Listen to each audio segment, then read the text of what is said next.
Mieux vaut allumer une bougie que de maudire les ténèbres. C'est la devise d'Amnesty International et ça là pourrait être celle de mon invité, Aziz Barkaoui. Bonjour. Amnesty, Secours catholique, Aegis for Human Rights, Proxité, mouvements sociaux en Tunisie. Vous êtes militant dans l'âme, dans le cœur, avec cette soif de justice, cette défense des droits humains qui passe par un état de révolte permanent. Quand tout cela a-t-il commencé pour vous ? Je pense que cela a commencé au plus jeune âge, c'est-à-dire dès qu'on sorte et on se rend compte que le monde est un peu différent, qu'il y a de la pauvreté, qu'il y a une sorte d'injustice quelque part, et de se poser la question pourquoi est-ce comme ça ? Pourquoi le monde n'est pas celui qu'on avait vu dans les contes d'enfants où tout est bien, où tout est beau, où les bons gagnent et c'est à partir de là que ça sort, ou ça commence. Mais après, petit à petit, ça commence au plus jeune âge. Je pense les premiers, c'était au lycée déjà. Et à l'époque, il y avait la dictature en Tunisie et c'était pas évident. Et À quel moment vous êtes engagé pour la première fois ? Vous avez posé un acte militant ?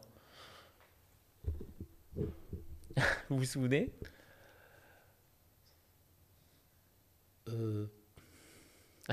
Vous dites adolescent, mais l'adolescence, c'est long. Je pense au lycée. Ouais. Au lycée, c'était... Mais du coup, à l'époque, ça fait... donc, ça a été un peu dur parce qu'à un moment donné, c'était par rapport c'est par rapport aux étudiants qui n'avaient pas les moyens. Et j'exprimais quelque chose... une sorte d'injustice, en fait, envers les personnes qui n'ont pas de moyens, et surtout aussi qui par ne rapport... peuvent pas faire d'études, c'est ça ? C'est ça. Ouais, qui n'ont pas l'argent. C'est ça. Et d'autre côté aussi, par rapport aussi à l'oppression qu'on subissait au lycée à l'époque. Parce qu'à l'époque, là, c'est plus le cas, mais même les personnes qui faisaient de la politique ou vous avez des positions, ils étaient persécutés, même si on était jeunes. Donc, j'ai pris le micro et c'était dans le cadre de les élections des élections de classe, délégués de classe. Et Ah oui, je me délégué suis de classe. exprimé. Et là, ils sont venus, ils m'ont retiré le micro. Et ah oui, voilà. donc ça a commencé quand même sur les charbons ardents, cette histoire. Oui. Quoi. Et donc, voilà, donc ils ont invité... Qu'est-ce que vous éprouviez à ce moment-là ? De la révolte ? Ouais. Un sentiment qu'on méprisait les classes populaires, qu'on les empêchait d'exister ? C'est ça. Même si on ne fait pas partie, mais cette différence, ça fait mal. En plus, ça rend quelque part culpabilisant de ne rien faire et d'accepter. Bon, par la suite, je pense, ça a été avec Amnesty, j'ai commencé à 19 ans. Vous étiez toujours en Tunisie ? Oui. Et à l'époque, c'était un peu difficile aussi, parce que les locaux d'Amnesty étaient surveillés par la police politique à l'époque. Pendant la Révolution aussi, c'est quelque chose, c'était fort aussi, c'est qu'à un moment donné, les jours avant la Révolution surtout, c'était quelque chose de merveilleux, c'est que on avait peur, mais on avait parlé, et le 10 janvier, je me rappelle, on était quelques-uns. Le 14, c'était splendide, le 14 janvier 2011, on se retrouvait avec tout le monde, et que ça finisse avec avec le départ départ du système et de la dictature en elle-même. Bon, le printemps tunisien. Le printemps tunisien.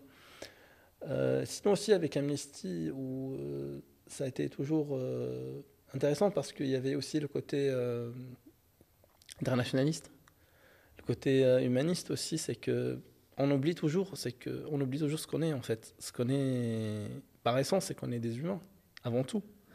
Avant d'être, que ce soit, peu importe nos croyances, quelle religion, quel pays, ou quelle ville, ou quel nom de famille, ou quelle orientation, ou quel autre, on est des humains. Et c'est ça que Amnesty m'avait appris. Et donc, voilà. C'était dans ce sens-là. Donc c'était une véritable famille alors. Oui. Une famille Mais d'esprit. C'est ça. Après qu'ils s'agrandissent avec tous les mouvements des droits humains, défense des droits humains aussi. À quel moment arrivez-vous en France? Je suis arrivé en 2017. En 2017, oui. Et Just for Human Rights, c'est juste une organisation qu'on vient juste de créer récemment. Parce qu'on avait vraiment envie d'avoir plus de possibilités de faire les choses autrement, par notre façon en tant que jeunes. Donc, Quand vous dites récemment? Récemment, c'est quelques mois. D'accord. Donc, voilà. Parlez-nous de cette association-là. Donc l'association, c'était au début, on avait parlé donc, de l'impunité par rapport à la torture. Parce qu'aujourd'hui en Tunisie, la torture elle persiste et l'impunité aussi.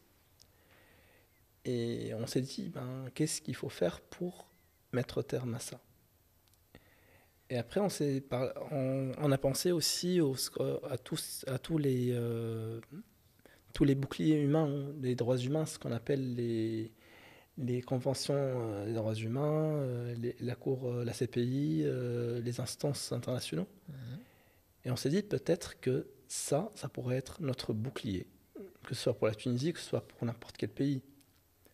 Donc voilà, donc on a décidé de créer une organisation qui va se spécialiser dans l'investigation des violations des droits humains et les recours internationaux. Parce qu'on part de l'idée qu'un État qui a ratifié ou qui a signé des protocoles est dans l'obligation de les respecter. Et c'est à partir de là que Aegis est né. Mais finalement, c'est une pensée en marche depuis très longtemps, celle dont vous parlez là. Oui, ça a toujours été l'idée, mais c'est après, des fois, dans les grandes structures ou autres, il y a des priorités. Et du coup, moi, vous vous êtes pas senti écouté? Vous n'avez pas pu porter les projets tels que vous pouvez les porter aujourd'hui? Oui. Donc, se dire partir avec son propre projet aussi, tout en gardant les autres. Quand vous dites « on », de qui il s'agit, cette association? On est un groupe de jeunes militants. On a décidé de se réunir au début, mais on s'est rendu compte qu'il fallait une structure pour pouvoir que ce soit saisir les instances ou aller plus loin. Et quels sont vos projets là sur le court terme? Qu'est-ce qui justement vous mobilise? Là actuellement, ce qu'on est en train de faire, c'est investiguer les violations des droits humains de 2011 jusqu'à 2021.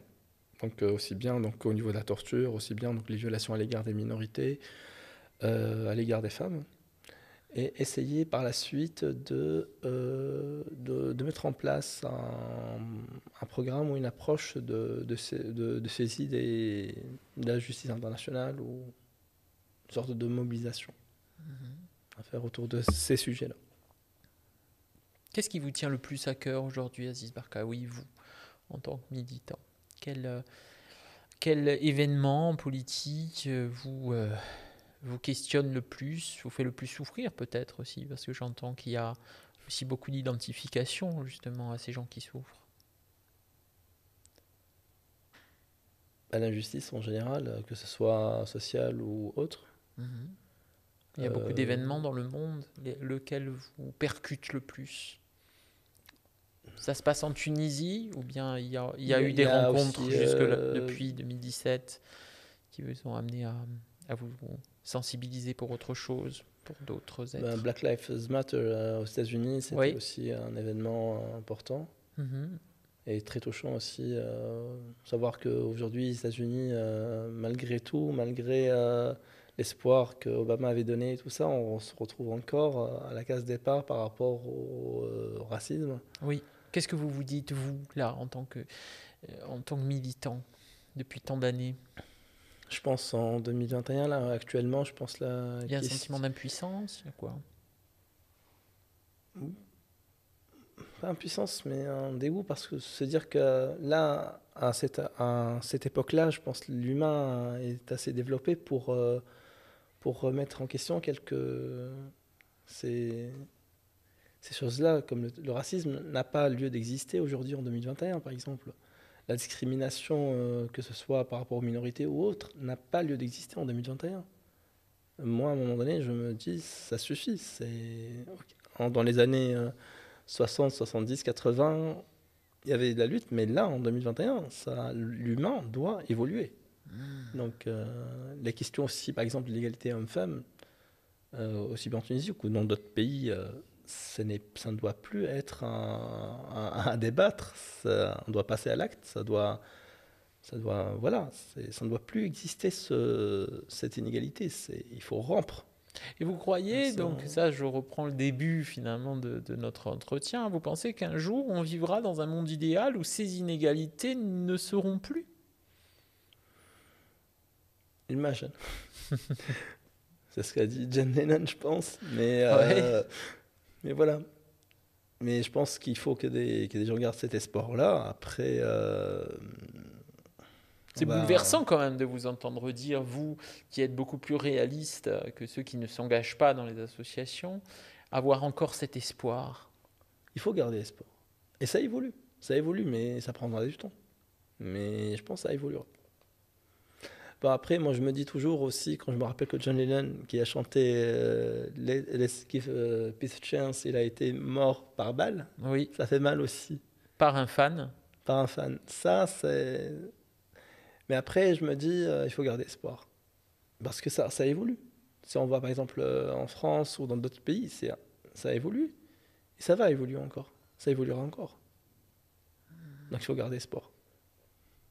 Et l'idée, c'est que chacun essaye de faire ce qu'il peut de sa manière et d'y croire. Oui, vous croyez comme ça dans les micro-actes du quotidien, cette manière de se mobiliser tous ensemble, à notre échelle? Oui.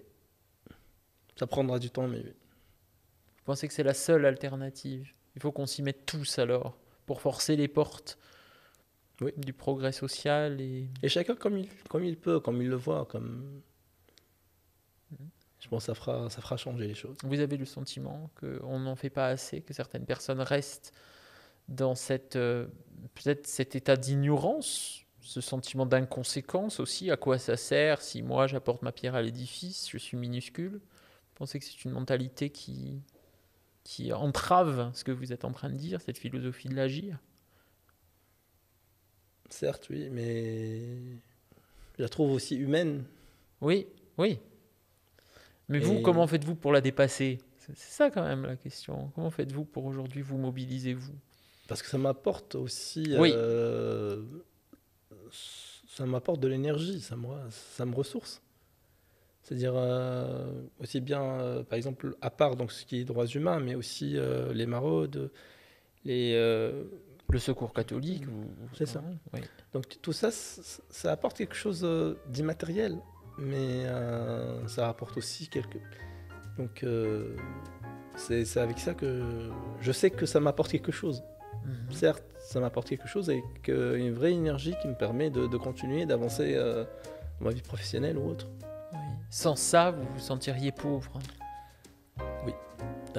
Ou inutile ou sécurisant en quelque sorte. Merci beaucoup Aziz Barkaoui d'avoir été l'invité de Fais voir la bête. Merci.